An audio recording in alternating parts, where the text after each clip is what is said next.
મૂળ ગુનેગાર પકડાવો જોઈએ ગમે તે હોય. ડર જ નથી. ડર તો હોવો ડર જોઈએ છે. ને. આ ડર કેવાય. સાહસ કેવું કહેવાય? આ તો બિહારમાં આવું ના હોય.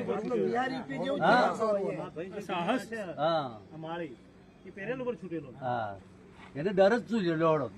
એક ગાડી ચડાવી દીધી હતી. સામાજિક તત્વો છે, આ સામાજિક તત્વો દ્વારા હુમલો કરવામાં આવે છે અને આ હુમલામાં એક વ્યક્તિનું મોત થયું છે. ત્યારે એક બાજુ કાયદા અને વ્યવસ્થાની વાતો કરતા રાજ્યના ગૃહમંત્રી હર્ષ સંઘવી કહે છે કે એટલી હદે પોલીસ અસામાજિક તત્વો સામે કડક કાર્યવાહી કરે કે આરોપીઓના પરિવારજનોની એક જ માંગ છે કે 24 કલાકમાં આરોપીને અટકાયત કરવામાં નહીં આવે ત્યાં સુધી આ જે મૃતદેહ છે મૃતદેહ ખસેડવામાં નહીં આવે.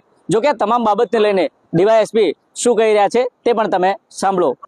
બનાસકાંઠા જિલ્લામાં ગત તારીખના રોજ રાત્રે એક જે કાદલવાડા જે ગઢ પોલીસના હાથમાં આવે છે ત્યાંના જે રહેવાસી છે 4 મિત્રો જે પાલનપુર આવ્યા હતા તે દરમિયાન તેમના પર જે પાલનપુર પશ્ચિમની હદમાં ત્યાં જે અલગ અલગ ઇસમો દ્વારા જે હુમલો કરવામાં આવે છે જેમાં જે ઇસમો જે છે એ ઇસમોને અત્યારે હાલમાં આઈડેન્ટિફિકેશનની કાર્યવાહી ચાલુ છે. પોલીસ દ્વારા અલગ અલગ જે આરોપીને આઈડેન્ટિફાઈ કરીને તેમને વેરીફાઈ કરીને અને રાઉન્ડ અપ કરવામાં આવ્યા છે.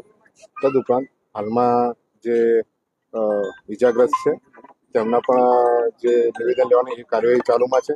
તદુપરાંત બનાસકાંઠા પોલીસ દ્વારા આ આખા ઘટનાક્રમ બાબતે અલગ અલગ 8 જેટલી ટીમોનો બનાવીને જેમાં ખાસ કરીને સાયબર ક્રાઇમ ટીમ, એલસીબીની ટીમ, પાલનપુર પશ્ચિમ, પાલનપુર પૂર્વ, પાલનપુર તાલુકા, ઇવન ગઢ પોલીસ સ્ટેશનની ટીમ તેમજ છાપી પોલીસ સ્ટેશનની ટીમ અલગ અલગ જે હ્યુમન રિસોર્સિસના આધારે, ટેકનિકલ રિસોર્સિસના આધારે આરોપીઓને પકડવાની કાર્યવાહી ચાલુ છે. આ તમામ જે ઘટનાક્રમ છે એ ઘટનાક્રમ અન્વયે કોઈ બીજા પગલાં લેવાના થશે તો તે બાબતે પણ તે મરણ જનાર તેમના પરિવારજનો અને તેમને સાથે રાખીને એમને ન્યાય મળે અને ઝડપથી ન્યાય મળે અને તમામ આરોપી પકડાઈ જાય એ માટે બનાસકાંઠા પોલીસ હાલમાં કાર્યરત છે. ઘટનાના કોઈ સીસીટીવી ફૂટેજ સામે આવે?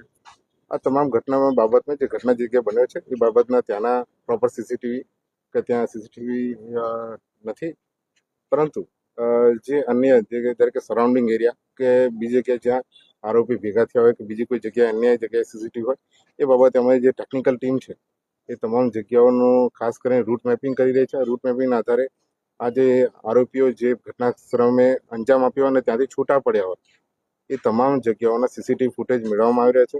અત્યારે હાલની તારીખમાં બનાસકાંઠા પોલીસ દ્વારા અલગ અલગ જગ્યાઓના જે સીસીટીવી ફૂટેજ છે એનું એકત્રીકરણનું કામગીરી પણ ચાલી રહી છે અને જેમાંથી જ્યારે પણ આ જે મામલે જ્યારે કોર્ટમાં ચાલે ત્યારે આરોપીને બચવાની કોઈ તક ન મળે એ માટે એમની જે સરાઉન્ડિંગ જેટલા પણ એરિયાના સીસીટીવી છે એ પણ ગુનાના કામે કબજે લેવામાં આવશે. અત્યારે હાલમાં તારીખમાં 24 જેટલા આરોપીઓ વિરુદ્ધમાં ફરિયાદ લેવામાં આવી છે અને આ તમામ